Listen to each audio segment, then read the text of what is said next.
آج ہم نماز کی شرائط سماعت کریں گے۔ نماز کی 6 شرطیں ہیں۔ نمبر 1، تکبیر تحریمہ۔ جب ہم اپنے دونوں ہاتھ اپنے کانوں کو لگا کر ہاتھ باندھتے ہیں اور لفظ اللہ اکبر کہتے ہیں تو اس وقت جو ہم لفظ اللہ اکبر کہتے ہیں اسی کو تکبیر تحریمہ کہا جاتا ہے۔ نمبر 2، طہارت، یعنی نمازی کا جسم، نمازی کا لباس اور جس جگہ وہ نمازی نماز پڑھ رہا ہے اس جگہ کا ہر قسم کی نجاست سے پاک ہونا ضروری ہے۔ اور نمبر 3، ستر عورت۔ مرد کے لیے ناف سے لے کر گھٹنوں تک کا ستر چھپانا لازمی ہے اور عورت کے لیے پورا جسم ستر ہے، لیکن نماز کے دوران حکم یہی ہے، عورت کے لیے منہ کی ٹکلی اور دونوں ہاتھوں کا گھٹنوں تک اور دونوں پاؤں کا ٹخنوں تک ظاہر ہونا ضروری ہے اور باقی پورے جسم کا چھپا ہونا ضروری ہے۔ اسی طرح بعض ہماری اسلامی بہنیں جو ہے نماز کے دوران باریک دوپٹہ پہن کر نماز پڑھتی ہیں جس سے بالوں کی وغیرہ ظاہر ہوتی ہے، تو اس صورت میں جو ہے نماز نہیں ہوتی۔ ایسی حالت میں نماز پڑھیں کہ ہمارے سر پر جو دوپٹہ ہو اس سے بال وغیرہ ظاہر نہ ہو۔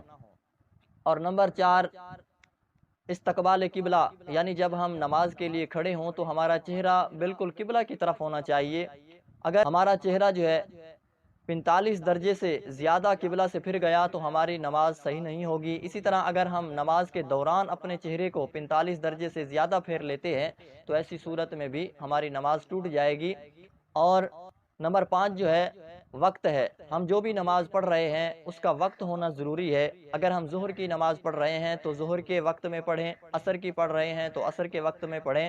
ہاں، اگر ہم ظہر کی نماز پڑھ رہے ہیں عصر کا وقت ہے تو ایسی صورت میں وہ ہماری نماز ادا نہیں سمجھی جائے گی بلکہ قضا سمجھی جائے گی، ہماری وہ قضا نماز ہوگی۔ اسی طرح چھٹی شرط جو ہے وہ ہے نیت۔ جو بھی ہم نماز پڑھ رہے ہیں اس کی نیت کا ہونا ضروری ہے۔ مثلا ظہر کی نماز پڑھ رہے ہیں تو ہماری نیت بھی ظہر کی نماز کی ہونی چاہیے۔ اگر ایسی حالت ہے کہ اگر ہم سے کوئی پوچھے کہ کون سی نماز پڑھ رہے ہو تو ہم کہیں کہ ہم سوچ کر بتائیں گے کہ ہم کون سی نماز پڑھ رہے ہیں، تو ایسی حالت میں جو ہے نماز نہیں ہوگی۔